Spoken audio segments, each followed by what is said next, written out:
What a surprise. What a surprise.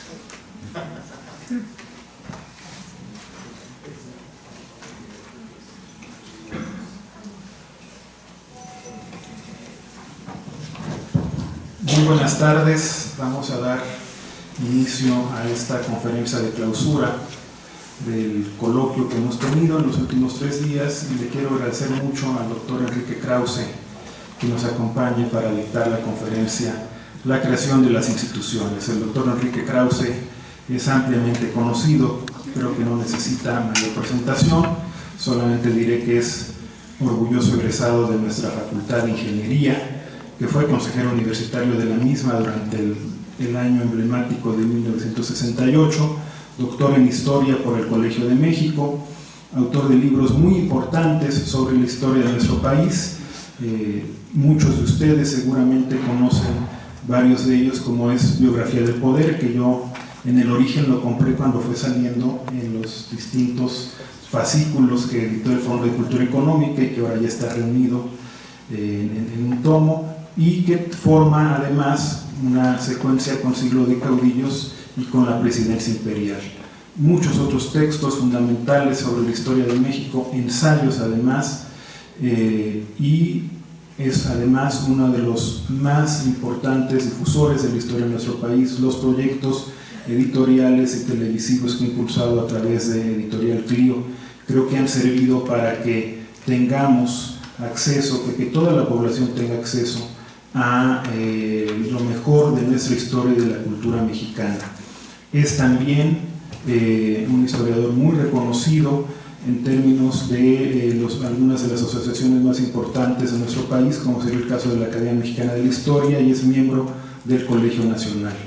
Ha tenido una participación editorial muy importante en el mundo intelectual y cultural de nuestro país, tanto en Vuelta como en Letras Libres, y sin lugar a dudas es una de las opiniones más relevantes que hoy tenemos en nuestro país. Enrique, muchas gracias por acompañarnos el día de hoy en la clausura de este coloquio que ha versado sobre la economía política de la reconstrucción nacional, Estado, economía e instituciones en el México postrevolucionario.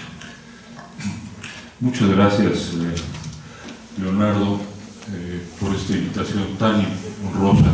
Siempre me da mucho gusto volver a la UNAM, porque es mi casa, la casa en la que estudié ingeniería, en la que, como dice Leonardo, estuve en el año de 68 como consejero de ingeniería, así que fueron años inolvidables. Y muchas gracias a todos ustedes por su presencia. Quiero agradecer particularmente la presencia de mi amigo querido y admirado Alan Knight. Yo creo que es el autor de la historia de la Revolución Mexicana más completa, definitiva, diría yo,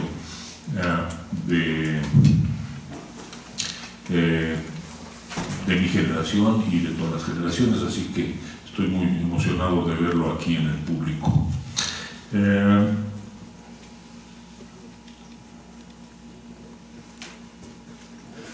En los años 70 me acerqué a Daniel Cosío Villegas, que era maestro nuestro en el Colegio de México, con el objeto de escribir una historia de los intelectuales en la Revolución. Y él me recomendó que no escribiera yo sobre el Ateneo de la Juventud una tesis más sobre el Ateneo de la Juventud, o sea, sobre los maestros de él, Alfonso Reyes, Antonio Caso, José Vasconcelos, a Pedro Enríquez Ureña, sino que escribiera yo una tesis sobre su propia generación, que había sido en realidad muy desdeñada por los historiadores. Prácticamente no había estudios sobre ellos. Se llamaba la generación de 1915, así la bautizó Manuel Gómez Morín, y era la generación de un grupo que se llamó Los Siete Sabios. Recuerdo muy bien esa conversación con él y en la Torre Latinoamericana, en donde él estaba preparando los últimos tomos de la historia moderna de México. Y me dijo: es muy importante que estudie mi generación, porque sin las fundaciones de mi generación me dijo: no se entiende a México. Yo apenas comprendí lo que me estaba diciendo. Me dio un ensayo suyo que se llama Justificación de la tirada, de una colección de ensayos y notas suyas, y un pequeño librito de Manuel Gómez Morín, amigo suyo, que se llamaba justamente 1915, y me dio unas cartas para que fuera yo a ver a varios de los personajes. Ya no vivía Lombardo Toledano, pero me dio una carta para Manuel Gómez Morín y otros personajes. Fue así como empezó el proyecto de un libro que se transformó en 3 libros. El primer libro se llamó Caudillos Culturales en la Revolución Mexicana. El segundo fue la historia de la vida económica en tiempos de Plutarco Elías Calles, que es a lo que me voy a referir hoy. Y el tercero fue propiamente la biografía de Daniel Cosío Villegas. Fueron 3 libros que se desprendieron de una sola tesis. Yo conocí a Gómez Morín casi al día siguiente que me dio esa carta Cosío Villegas. Visité el archivo de Lombardo Toledano y comencé a entrevistar a los miembros de esa generación. Esa generación nació a fines del siglo XIX, de modo que eran muy jóvenes para participar en la Revolución Mexicana. Les tocó la Revolución Mexicana siendo alumnos de la preparatoria, ni siquiera de la facultad. Ya en 1917 estaban en la Facultad de Derecho muchos de ellos. Pero vivieron la violencia de la Revolución Mexicana en la Ciudad de México. En la Facultad de Medicina, en la de Ingeniería, sobre todo en la de Leyes y en la escuela preparatoria, guiado sobre todo por un maestro que fue Antonio Caso. Ya no estaban en México Vasconcelos, ni Enrique Sureña, ni Alfonso Reyes. Estos jóvenes vivieron esos años, digamos, de 1911 a 1920, no salieron de México. Entrevisté hombres y mujeres. Por ejemplo, una mujer que se llamaba Palma Guillén, que fue una gran fundadora del movimiento educativo, una gran maestra, una maestra emérita del movimiento educativo en México. ¿Qué tuvieron en común todos estos hombres? Repito, nacidos más o menos entre 1890 y 1904, digamos, los más jovencitos. Luis González, que fue el profesor memorable, inolvidable, que dirigió mi tesis, Luis González decía: fíjese cómo todos tenían una característica en común. Todos fueron fundadores de instituciones. Y como ocurre con los maestros, muchas veces uno no sabe muy bien qué le está diciendo a uno el maestro hasta que poco tiempo, mucho poco tiempo, pasa y empieza uno a entender qué quiso decir con eso. En realidad me estaba abriendo una inmensa avenida con esa sola palabra. Los buenos maestros hacen eso. Una sola palabra abrió una avenida y usted búsquele. Con el tiempo me di cuenta que el México que vivimos aún ahora, 100 años después de que ese esfuerzo de crear instituciones comenzó, sigue sustentándose en esas instituciones. Voy a poner un primer ejemplo, el ejemplo de Manuel Gómez Morín. Tenía 24 años de edad cuando era el representante de México ante el gobierno de Estados Unidos, porque México no tenía relaciones con Estados Unidos. Era un representante financiero. Y a los 24 años, este abogado se pone a estudiar la Federal Reserve de Estados Unidos, pensando en que va a fundar el Banco de México. Ojo, tenía 24 años de edad. Regresa a México, lo nombran subsecretario de Hacienda, hace las primeras leyes fiscales y hacendarias que renuevan las del Porfiriato, con un sentido distinto. Tenía 25 años de edad. Y cuando funda el Banco de México, hace la ley del Banco de México, Gómez Morín tenía 28 años de edad. Yo quiero subrayar este tema de la juventud, porque son hombres y mujeres que no tuvieron propiamente adolescencia.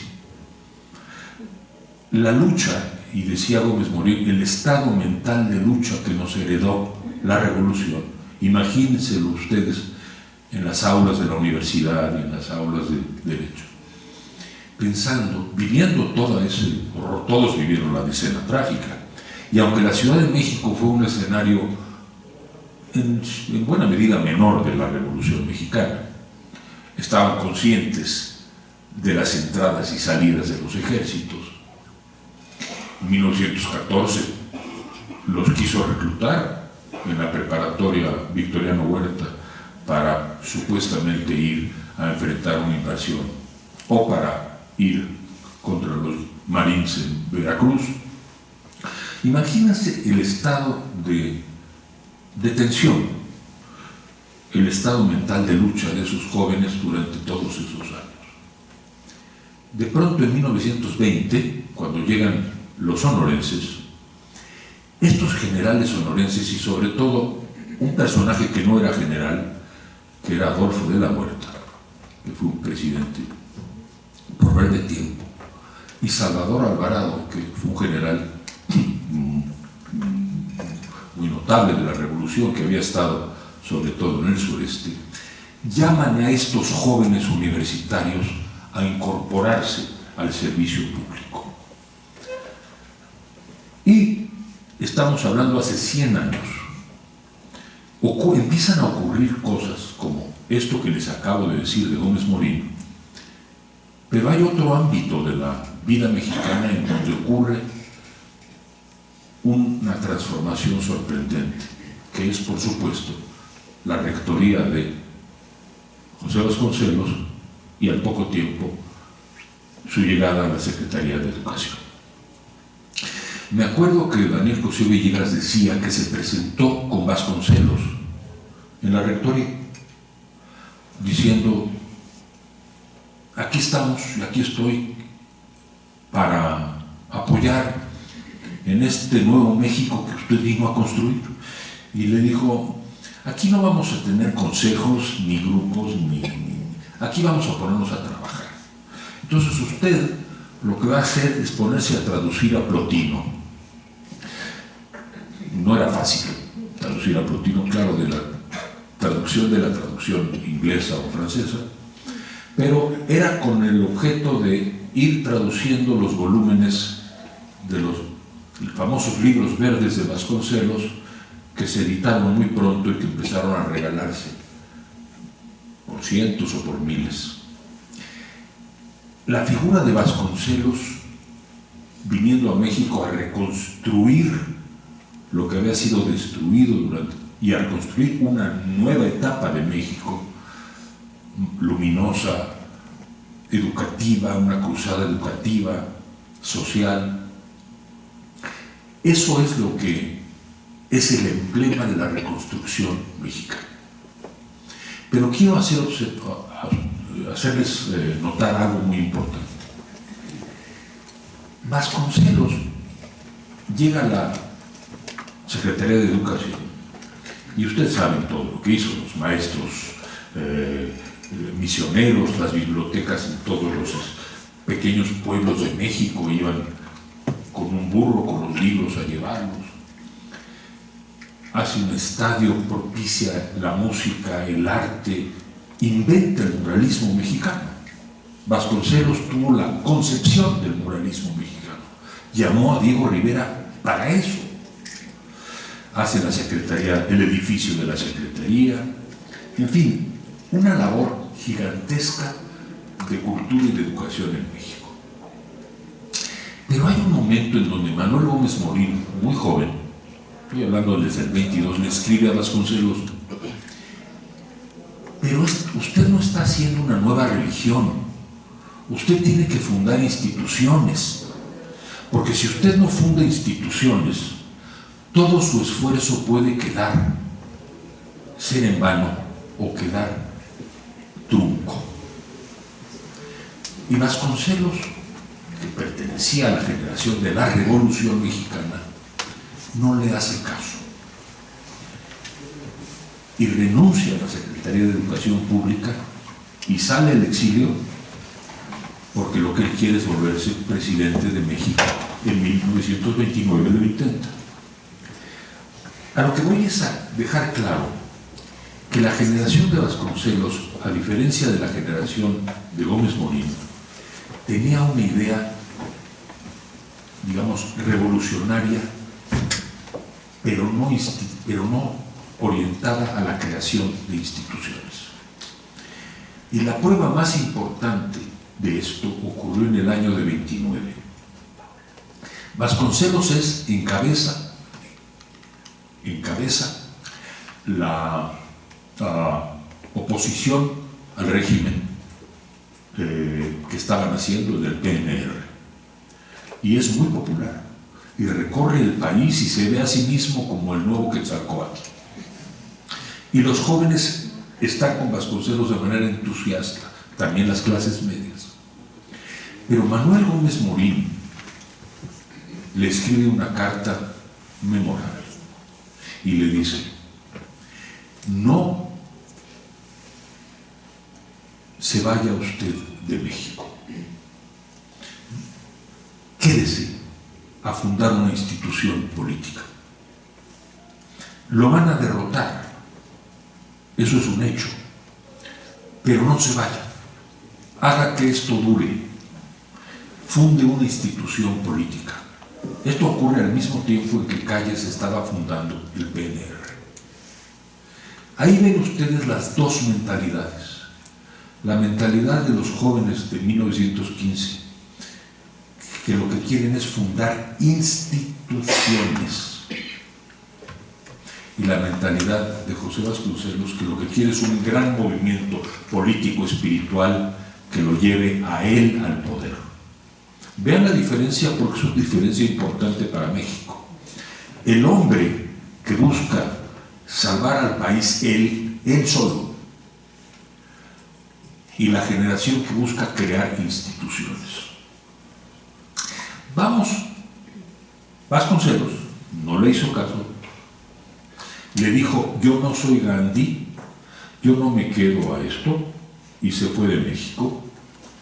Escribió sus memorias, que son un monumento de la literatura mexicana, pero la oportunidad de fundar una institución política cívica en México, la oportunidad de fundar un partido cívico junto al partido militar del PNR.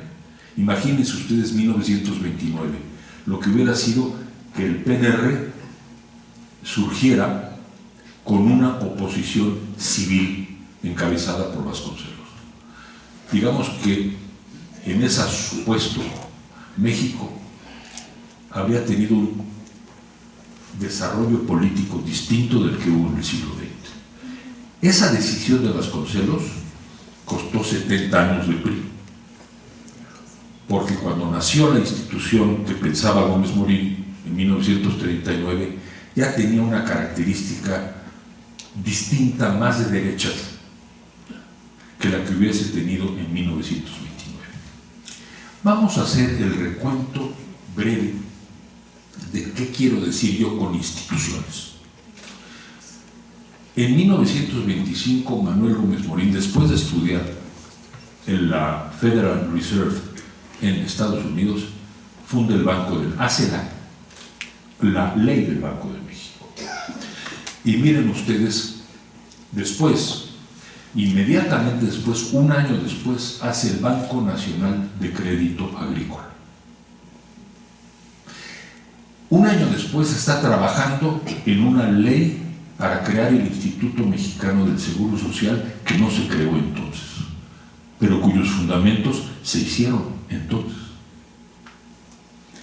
Este hombre es en los 30 rector de la UNAM, cuando la UNAM era una institución muy pequeña y frágil, y de no ser por ese rectorado de un año, en donde el gobierno ahogó de presupuesto, ahorcó a la universidad de presupuesto, no estaríamos aquí.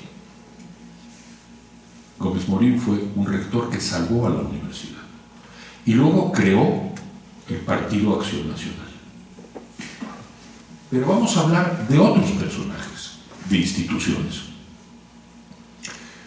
Vicente Lombardo Toledano fue un creador de la CTM, uno de los creadores de la, nada menos que de la CTM, la Confederación de Trabajadores de México, y creó en los años 40 el Partido Popular. Y como fundador de instituciones, desde luego, mi maestro Daniel Cosío Villegas es el ejemplo clásico. Para empezar, fue cofundador de la Facultad de Economía. La idea de la Facultad de Economía, de la Escuela de Economía, la tuvo Daniel Cosío Villegas. Estuvieron también, por supuesto, Jesús Silva Herzog, pero hubo varios otros personajes. Creó el Fondo de Cultura Económica, creó la revista El Trimestre Económico, creó el Colegio de México, creó la revista Historia Mexicana, creó el gran proyecto de la historia moderna de México. Y dirán ustedes, bueno, esos son los tres que usted conoció. Podemos quedar aquí horas solamente hablando de los hombres de esa generación que crearon instituciones en México. Por ejemplo, el Instituto Nacional de Cardiología, Ignacio Chávez, miembro de esa generación. Todos los institutos prácticamente de la UNAM, el de Ciencias Sociales, Lucio Mendieta y Núñez, miembro de esa generación. Los institutos de investigaciones estéticas, los institutos de nutrición, de cancerología, todo el entramado de las instituciones de salud, de educación, de cultura en México, lo hicieron esos hombres de la generación de 15. Prácticamente todas. Y si echan ustedes cuenta de esas instituciones, en un ensayo que escribí hace muchos años sobre las generaciones mexicanas, recojo el inventario de esas instituciones. Es impresionante. El Instituto Politécnico Nacional, un miembro de esa generación. Y por si fuera poco, ese mismo impulso está también en la iniciativa privada o en las instituciones educativas de la iniciativa privada. Por ejemplo, el Instituto Tecnológico, el Tecnológico de Monterrey. Fue creado por Eugenio Garza Sada, miembro de esa generación. Incluso el ITAM, miembro de esa generación. Porque, aunque lo financió Raúl Balleres, el hombre que fue la cabeza de ese instituto se llamó Miguel Palacios Macedo, miembro de esa generación. Es decir, Luis González solía decir que las generaciones existen. Existen. Bueno, yo puedo probarlo porque creo que la generación del 68 de veras existe. Cuando hay un evento, un hecho que marca a un grupo de personas alrededor de ese hecho. El hecho que marcó a esta generación de creadores de instituciones fue la Revolución Mexicana. ¿Qué iban a hacer estos jóvenes a sus 22 años, o 21, o 23, cuando termina el ciclo violento que además, por lo demás, siguió en los años 20, pero el ciclo violento de la Revolución? La vocación de estos hombres es construir instituciones. Tengo unas citas interesantes sobre el tema de la distinta actitud de Vasconcelos y Gómez Morín, porque es un tema que nos corresponde entender, sobre todo en este momento de México. Decía Gómez Morín en 1925, adviertan, es un muchacho de 27 años, le escribe a Vasconcelos: tengo la novedad de que yo no sé por qué motivos o casualidades fui encargado de trabajar en la ley, la escritura y los estatutos del Banco de México, y que al fundarse el banco me encontré entre los consejeros y fui designado presidente de la institución. Así que me tiene usted en estos momentos de banquero, y no de banquero cualquiera, sino de un banco que por ser mexicano ha sido y será en muchas ocasiones un banco trágico, hecho en medio de la hostilidad de mucha gente, cuando las dificultades económicas de México son más grandes que nunca. De fuera y dentro, todo el mundo está haciendo una guerra tenaz. El banco ha sido un éxito completo y entró, como dicen, con pie derecho. El Consejo es absolutamente independiente y esperemos que se mantenga, así para bien de todos. Por mi parte, creo que la nueva responsabilidad es demasiado grave para mí y estoy todavía anonadado por los acontecimientos más graves e inesperados. De radical a presidente de un banco. Lo veo ya, no hay más que el famoso paso, pero yo no me puedo sentir magnate de las finanzas y tengo que tomar un poco por el lado visible mi nueva situación desde el punto de vista de mi persona. Vasconcelos le contestó de un modo desconcertante. Le decía, bueno, que cuidara su despacho, que no lo desatendiera, que que tenía la edad para hacerse de una fortuna personal decente. De ese modo le contestó Vasconcelos a Gómez Morín. Gómez Morín, a su vez, le dijo: no me gusta su felicitación por mi ascenso, quizá porque estoy tan poco seguro de mí mismo en este caso, desearía una opinión más explícita. Espero un nuevo párrafo de usted, aunque sea mucho pedir que usted se ocupe de estas cosas, y es un egoísmo extraordinario ocupar una carta con un asunto tan personal. Sin embargo, Vasconcelos le escribe y le dice que no, que tenía muchas dudas del Banco de México, temiendo que reviviera la época de los bilimbiques, en parte, y también por las firmas que venían al alcance de los folletos y papeles, empezando por la del presidente Calles, a quien detestaba. Dice, esas firmas solo sirven para el pie de un proceso de homicidio y robo. A pesar de tener la reprobación de su maestro, al que admiraba inmensamente,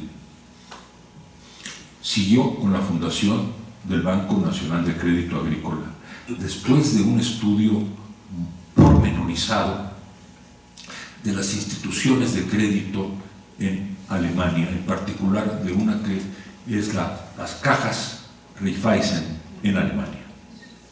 La historia detallada de cómo hizo el Banco de México, el Banco de Crédito Agrícola, Manuel Gómez Morín, está en este libro que se llama El nacimiento de las instituciones, que es una revisión puesta al día hace 2 años del libro que les hablé al principio, que publiqué en 1977. Lo que es emocionante de la época de Calles, estamos hablando, por cierto, de 4 años, no eran sexenios, eran cuatrienios, y hasta más cortos, porque meses antes de que terminara ya estaba la sucesión presidencial y el general Obregón había decidido volver a ser presidente. En esos 4 años se hicieron proyectos de irrigación, presas, caminos, se intentó el reordenamiento de los ferrocarriles que habían sido prácticamente devastados durante la Revolución, nuevas leyes fiscales, nuevas leyes hacendarias. Es muy emocionante, no lo fue en su momento para mucha gente porque son temas muchos de ustedes trabajan en historia económica o economía, y sí les emociona, pero no a mucha gente les emociona la historia económica. A mí sí, porque como venía de ingeniería, y además trabajaba de ingeniero en una fábrica de mi padre, en una imprenta, pues sabía de contabilidad y entonces me metí a los archivos de Gómez Morín y encontré unos informes hechos por bancos y empresas de diagnóstico en Estados Unidos, Starrett y Garrett, me acuerdo vagamente de este informe, y me leí y me estudié esos informes con detalle. Eran diagnósticos económicos, por ejemplo, de la situación de los ferrocarriles, de la situación de la deuda pública, de la situación de las finanzas en general. Y estos hombres trabajaban al unísono con Manuel Gómez Morín y con el secretario Alberto J. Pani. Entonces, claro, yo incluí aquí muchas gráficas y muchas estadísticas y muchos análisis contables que pues parecían un poco secos, pero que a mí me hacían un sentido, sobre todo en qué hazaña fue a partir de una situación tan precaria este joven y estos jóvenes construyendo instituciones hacendarias, incluso construyendo nuevas instituciones educativas en el campo. Ahí conocí a un ingeniero olvidado injustamente en México, que se llamó Gonzalo Robles. Gonzalo Robles era un ingeniero agrónomo con una mente literaria y filosófica sorprendente. Este hombre inventó el concepto de las escuelas agrícolas ligadas a los bancos rurales en todo el país. Era como una utopía, no era socialista propiamente, era un invento de que en una comunidad rural tuviese una escuela con la gran participación de los padres y una sucursal del Banco Agrícola para financiar los proyectos de cada población. Una persona que trabajó mucho en este proyecto fue Daniel Cosío Villegas de joven. Para eso se fue a estudiar economía agrícola a Cornell y a Wisconsin. Fíjense cómo todos estos jóvenes están pensando en cómo construir el andamiaje de México. El modo en que Gonzalo Robles, que entonces yo veía como un anciano, ahora caigo en la cuenta que tenía la edad que tengo ahora yo, pero Gonzalo Robles explicaba en detalle, y también lo tengo aquí, cómo era viable esa institución del Banco Rural, del Banco Agrícola, ligado a las escuelas, ligado a la comunidad. Pero claro, en esto Gómez Morín y también Cosío Villegas y Gonzalo Robles coincidieron. Lo que corrompió estos proyectos, naturalmente, fue la política.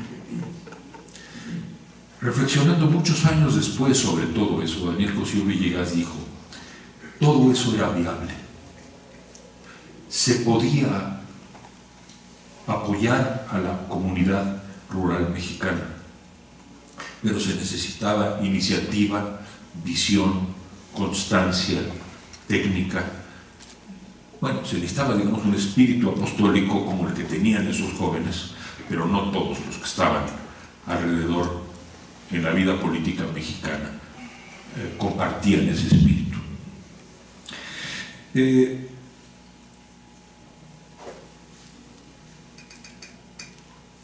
Quiero volver al tema de las instituciones y el caudillo. En el fondo, lo que Manuel Gómez Morín le decía a Vasconcelos es lo siguiente: usted es un caudillo y es muy popular, y es adorado por los jóvenes. Y va usted a las ciudades y llena las plazas. Y México lo ve como una gran esperanza. Todos estamos con usted. Gómez Morín lo asesoraba en temas económicos. Pero la realidad del país requiere, de nuevo, instituciones. Funde un partido. Vasconcelos vio con absoluto desdén y desprecio esa idea. Pero fíjense quién sí tuvo esa idea y la llevó a cabo. Plutarco Elías Calles, que por cierto es el héroe, entre comillas, silencioso de esta historia. Porque Plutarco Elías Calles fue un general revolucionario, como general bastante mediocre, siempre supeditado a Álvaro Obregón. Tuvo algunas, si no recuerdo mal, algunas intervenciones en algunas batallas frente a Villa, pero lo suyo no era ser un gran estratega militar. Él había sido maestro, su padrastro era maestro de escuela, él tenía una vocación de maestro y tenía una mente estructurada. Antes de llegar a la presidencia, a diferencia de otros personajes que llegan a la presidencia, decidió viajar por el mundo, por Europa, para aprender las mejores prácticas institucionales en Europa. Y fue a Francia y fue a Alemania, aunque es curioso, estamos hablando del año 24, en la Alemania de las crisis, pero fue a Alemania a estudiar procedimientos sobre todo relacionados con el campo. También le interesaba embrionariamente desarrollar la industria. Bueno, este general llega a la presidencia en 24 y es él el que llama a todos estos jóvenes a trabajar con él. Y tiene ministros que acercan, como Pani, por ejemplo,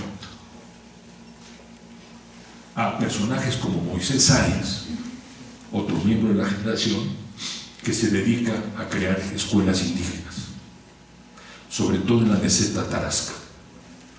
Entonces, Calles, cuya único punto de irracionalidad, pienso yo, es su actitud frente a los cristeros, Calles en 1928 se encuentra con el hecho consumado de que asesinaron a Obregón. Bueno, la anécdota que seguro ustedes saben es que mucha parte del público le atribuía esa muerte al propio Calles, ¿no? Y como en esa época México tenía muy buenos cómicos, no había televisión, desde luego había radio, pero había carpa y teatro y sátira. Entonces había un famoso comediante, el Panzón Soto, que hizo una famoso sketch en donde le preguntaban ¿quién mató a Obregón? Y decía, cállese usted. Y luego cuando salió Emilio Portes Gil como presidente interino, hizo otra obra que se llamó Según te portes, Gil. Más allá de la anécdota de si Calles tuvo o no que ver, que yo lo dudo mucho, el hecho es que Calles tomó ese momento histórico para hacer un discurso. Él no era un hombre de palabras y de discursos, sino de hechos, y decir la famosa frase, no es exactamente esa, pero el sentido es ese: se acabó el México de los caudillos, empieza el México de las instituciones. Tenía legitimidad para decir eso.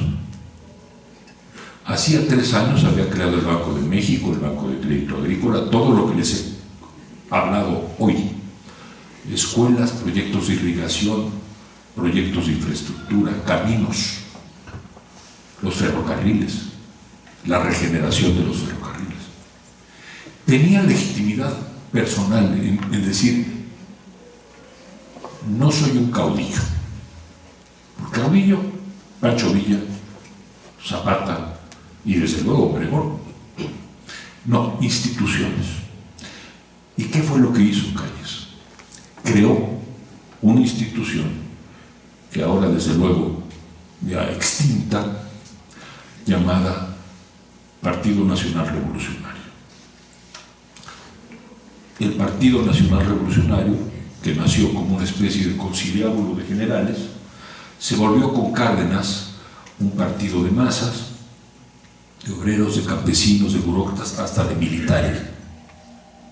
Y en su última encarnación, antes de morir, hace poco tiempo, el PRI fue el PRI de 1946, con sus sectores populares, como le llamaban, obreros y campesinos.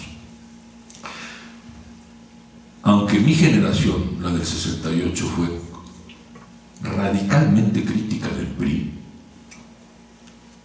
digamos, y aquí está Rolando, que no me dejará mentir, era nuestra pluma de vomitar, el PRI. No le veíamos absolutamente nada bueno al PRI. Es distinto, por cierto, de las generaciones como la de Octavio Paz. Octavio Paz fue un crítico, pero decía, no debe desecharse al PRI tan rápidamente. Sobre eso hablaremos después. Lo que quiero decir es que el PRI fue una institución. ¿Qué quiere decir eso? El presidente de la República no era dueño del PRI. El presidente de la República era muy poderoso, tenía que salir cada 6 años, riquísimo salir, pero cada 6 años, impune, pero tenía que salir cada 6 años y no era dueño del PRI. Ni siquiera en tiempos de Echeverría fue dueño del PRI. Cuando Echeverría trató de hacer movimientos sindicales paralelos al PRI o contrarios al PRI, Fidel Velázquez, esto me lo dijo en una conversación Fidel Velázquez, pero es sabido, fue a decirle, bueno, usted es el presidente de la República Mexicana por 6 años, pero yo soy el presidente de los obreros de México y llego aquí desde 1929. De modo que si Echeverría quería crear un movimiento sindical muy agresivo contra la CTM lo rebasaba por la izquierda y podía convocar a una huelga y pedir 10% de aumento general.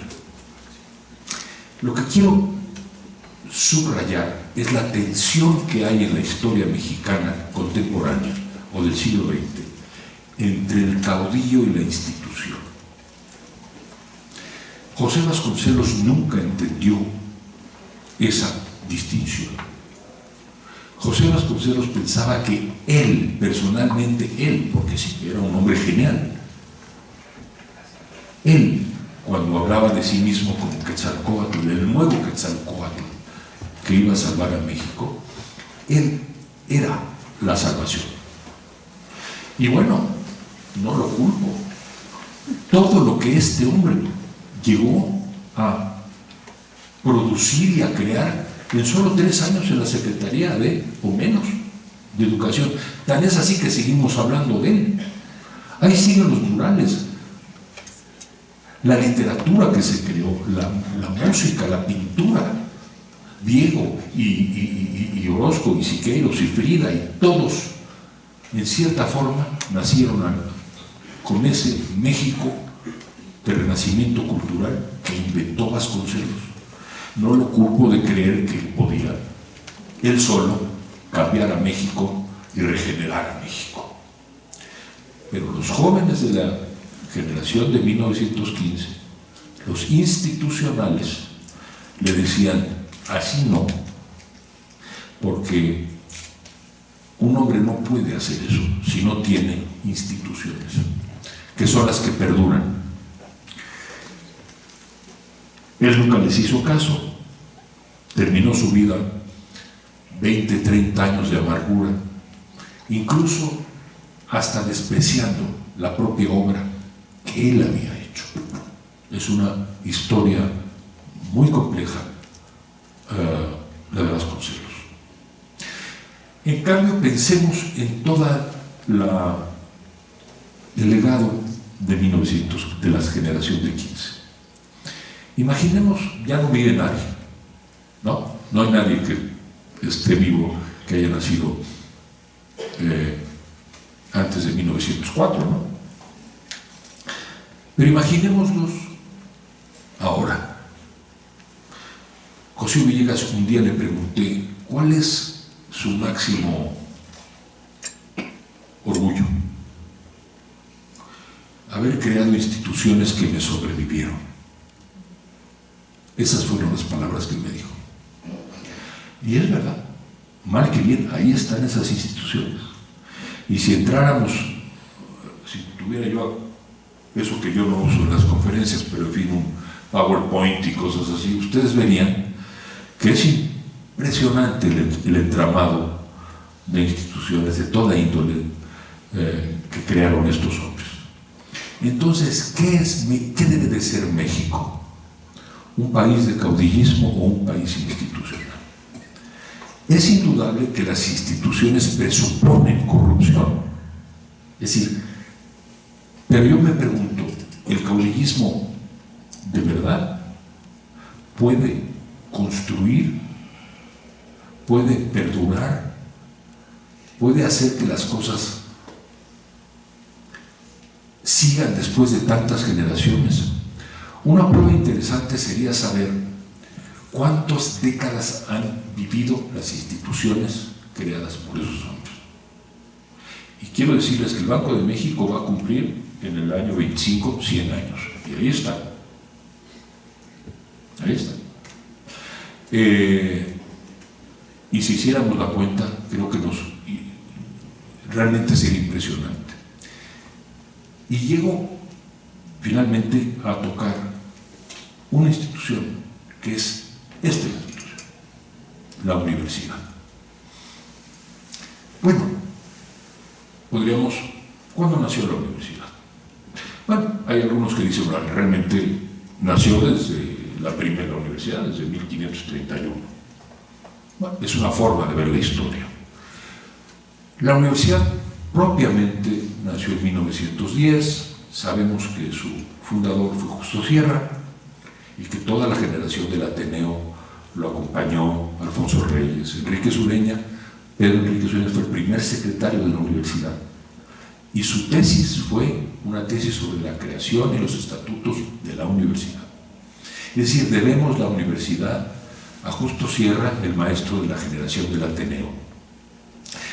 Entonces, fíjense ustedes qué bonito se van como hilvanando las generaciones. Es como un árbol. Y yo, ¿saben cómo le llamo a eso? El árbol de la construcción institucional de México. O mejor, el árbol de la construcción de México.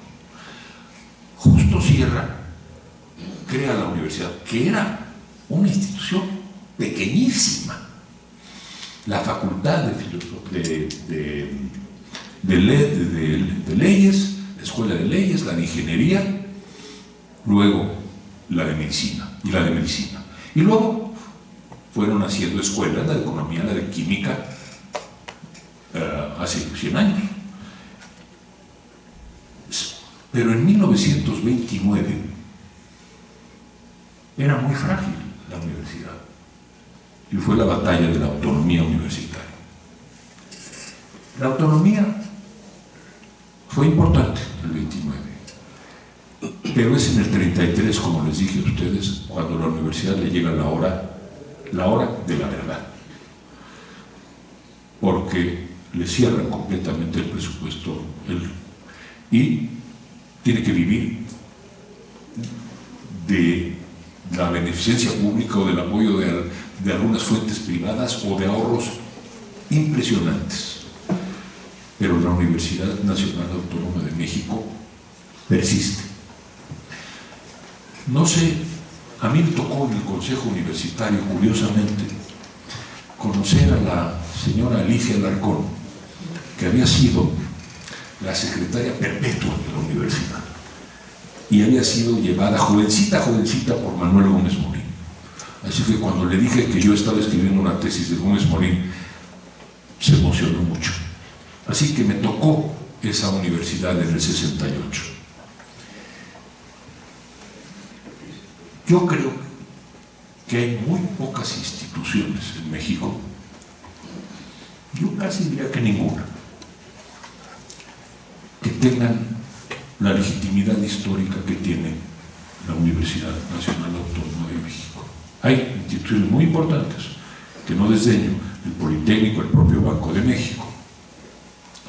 Pero esta es una institución por la que pasaron o por la que pasamos todos. Aquí fue el rector Vasconcelos, la fundó, como digo, Justo Sierra. Aquí estudiaron todos los del Ateneo, toda la generación de 1915. Aquí estudió Revueltas y Octavio Paz y Efraín Huerta. Y aquí estudiaron los contemporáneos. Y aquí estudió la generación de Reiceroles y de Villoro y de González Casanova y de Carlos Fuentes. No es la única institución, desde luego, educativa de México, pero sí es la principal. Y fíjense ustedes, 110 años. Entonces, ¿qué conclusión saco de todo lo que hemos hablado ahora? En el fondo, una conclusión muy sencilla. El historiador no debe predicar, o no debería predicar, pero cuando se vive en un país como México no tiene remedio que predicar un poco. Yo lo único que digo es que del estudio del siglo XX mexicano, complejísimo, desde la Revolución hasta nuestros días, yo saco, hay muchas conclusiones, hay mucho que pensar sobre la naturaleza de la violencia, el carácter popular de la revolución. Son temas que, desde luego, con inmensa más legitimidad que yo, ha tratado Ana Maica. A mí me ha tocado ver el aspecto de los intelectuales y las instituciones. Y solo quiero decir que lo que construyeron esos hombres fue sólido. No fue perfecto, pero fue sólido. Que no vivieron, que Ignacio Chávez no vivió de gratis. Que no pasó como si nada, y no podemos permitir que la memoria de esos hombres y las instituciones que crearon se olviden. ¿Existe el Instituto Nacional de Cardiología? Sí, señores, fíjense, sí existe. Y existe el Fondo de Cultura Económica. Y si hacemos la lista, estamos hablando de 100 instituciones. Me preocupa el estado actual de esas instituciones. Y me preocupa el estado actual de todas esas instituciones. Porque parecería que estamos revirtiendo la historia al 29, en donde parecería que ya no es el fin del México de los caudillos y el principio de las instituciones, sino ahora el fin del México de las instituciones y el principio de una nueva era de caudillos. Entonces, a mí me invitaron, y es muy honroso para mí, pero yo pensé que más que hacerles la descripción puntual de cuál fue el capital inicial del Banco de México o cuántas sucursales abrió el Banco de Crédito Agrícola, cosa que pueden leer si se atreven en este libro que se llama El nacimiento de las instituciones. Más que hablar de esos números, yo quise hablar como de la actitud de esa generación. México es un país de muchísimos problemas, complejísimo, pero también es un país de instituciones, que es la palabra que me convocó aquí. Entonces, ese es mi mensaje, que lean la historia de las instituciones mexicanas, lean la historia de todas o de cada una o de una, Interésense en la historia, por ejemplo, del Fondo de Cultura Económico. Es absolutamente increíble lo que llegó a publicar el Fondo de Cultura Económica. Cuando estaba Franco en España y en América Latina era un continente de puros dictadores, el Fondo de Cultura Económica educó a 2 generaciones. Max Weber, todos saben quién era Max Weber, fue traducido al español antes que al inglés. Lo tradujo José Medina Chavarría para el Fondo de Cultura Económica. Las colecciones de historia, de economía, de filosofía, de sociología, de economía, del Fondo de Cultura Económica, que se editaron los 30, 40 y 50, son un monumento nacional, comparables en su calidad a las mejores ediciones, pienso yo, o casi comparables, inglesas o americanas. Y las hizo una editorial mexicana. Y aquí traigo a cuento a otra gran elenco de hombres nacidos en esos años, a fin de siglo, pero que habían vivido no la Revolución Mexicana, sino algo más terrible y próximo, o igualmente terrible y próximo, la Guerra Civil Española. Y si ustedes revisan la nómina de todos los traductores y maestros trasterrados en México, desde Gauss, son tantos, no los voy a repetir, hay de todo, literatos, musicólogos, economistas, sociólogos, todos son esa generación. México fue el milagro de un encuentro entre la generación de 15 de México, las más jóvenes, y los españoles que llegaron. ¿Y qué tenían en mente todos ellos? Construir, crear, traducir un libro, crear una biblioteca, fundar. Lo que a mí me preocupa es el mensaje preocupado que doy hoy, es que parecería que el espíritu actual de México es más bien el de destruir. Bueno, yo creo que hay que reformar y que cambiar muchas cosas, pero no destruir. Muchas gracias.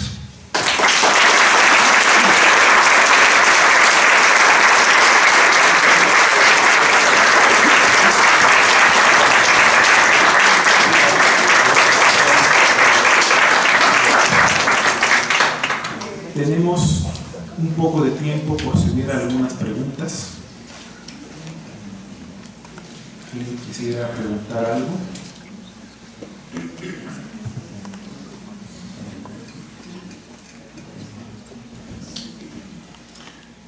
Primero, pues agradecer a la universidad, a la Facultad de Economía, a los excelentes ponentes, empezando por los magistrales, por este gran espacio donde se reflexiona el pensamiento. Y los que somos universitarios debemos observar que los hombres que se han formado a través de las luchas, de la preparación y de engrandecer las aulas, los espacios, los salones de esta grandiosa universidad. Todo lo que aquí hemos escuchado es creación de conocimiento, un recordatorio de nuestro pasado. Y esto engrandece siempre los objetivos de nuestra universidad. Educar, investigar y difundir y divulgar. Los afortunados que hemos estado en este espacio estos 3 días, nos vamos a nutrir de reflexiones muy responsables, de mucho esfuerzo y mucho trabajo. No lo vamos a olvidar. La culminación para la creación de un Estado como el mexicano, extraordinariamente diseñada, comentada, analizada por don Enrique, nos hace ver de que nuestra participación como universitarios nos obliga a estar a la altura del momento. Y tenemos que opinar, tenemos que defender lo creado, reformar y cambiar lo que no funciona, pero fortalecer el futuro de las instituciones, de nuestra universidad y de todo el espacio que cubre el México. Mejoremos, luchemos. Don Enrique, para concluir, el esfuerzo de la creación de instituciones que han dado el perfil político, económico y social de México, ¿cómo surge? Creación jurídica, creación política o necesidad social. Contestos. Por favor, muchas gracias.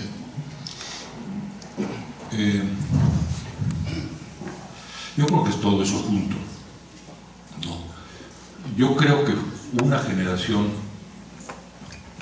creo que esto es como una buena conclusión para el público, es mayoritariamente, cosa que me da mucho gusto, muy joven. A la edad de ustedes, a esa edad, un poco mayores, todos estos jóvenes que yo he contado vivieron una experiencia atroz de violencia, por cierto, atroz de violencia, pero no muy distinta de la que estamos viviendo en México.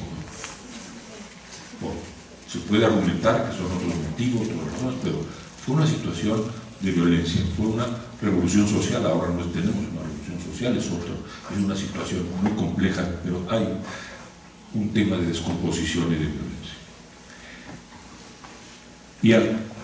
Y en un momento dado tuvieron la oportunidad estas personas de decir: ¿qué vamos a hacer con nuestras vidas?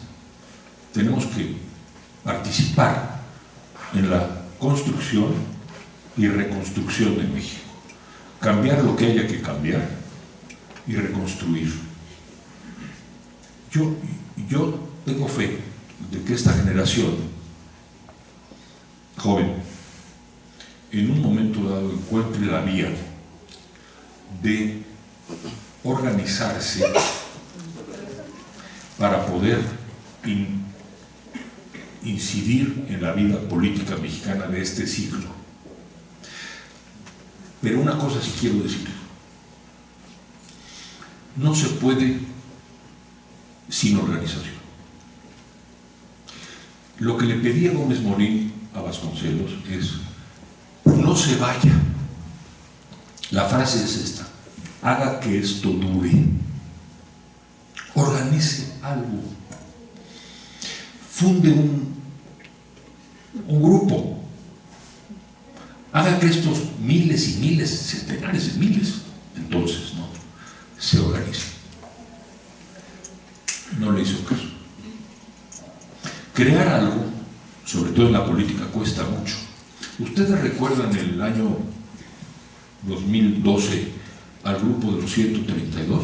Bueno, cuando salió el grupo de los, yo soy también 132, etc., yo escribí un artículo, no les gustó, pero el artículo decía: bienvenida a esa protesta, pero organícense en algo que perdure, porque si no, al cabo de un mes o de un poco tiempo, no va a quedar nada. Dicho y hecho, no quedó nada. ¿Qué pasó en el 68 que vivimos Rolando y yo? Bueno, tampoco organizamos nada de inmediato. Era demasiado duro el golpe de lo que pasó. Encarcelaron y mataron. Mataron y encarcelaron a nuestros líderes y a nuestros amigos. Pero fíjense qué pasó. Al cabo de un tiempo empezaron a organizar, empezamos a organizarnos. ¿Y qué hicimos? Ya podemos hablar en pasado, ¿no? Bueno, hicimos revistas, hicimos periódico, hicieron partidos políticos. Se decía que no se podía hacer partidos políticos en México. Bueno, Eberto Castillo dijo: sí se puede. Y se hizo un partido político, luego otro, y hasta que se hizo el PRD, en fin. Se organizaron los jóvenes del 68, digamos que terminamos por organizarnos. Ese es el mensaje que yo les dejo. Por lo pronto hay que defender a la universidad, porque son estudiantes de la universidad. Defender su casa de estudios, la institución máxima histórica de México.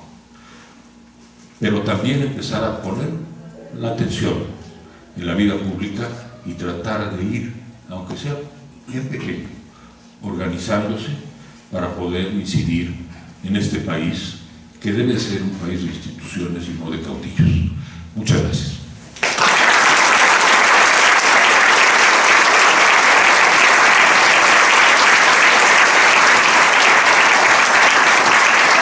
Muchas gracias, Enrique. Muchas gracias a todos ustedes por su asistencia y por la participación que tuvieron en este coloquio, a los ponentes, a Alan, a Sara, que vinieron de Estados Unidos y del Reino Unido, y a todos los ponentes nacionales que nos acompañaron a lo largo de estas 3 días de intenso trabajo, y por supuesto a todos los que han asistido. Muchísimas gracias por habernos acompañado. Buenas tardes.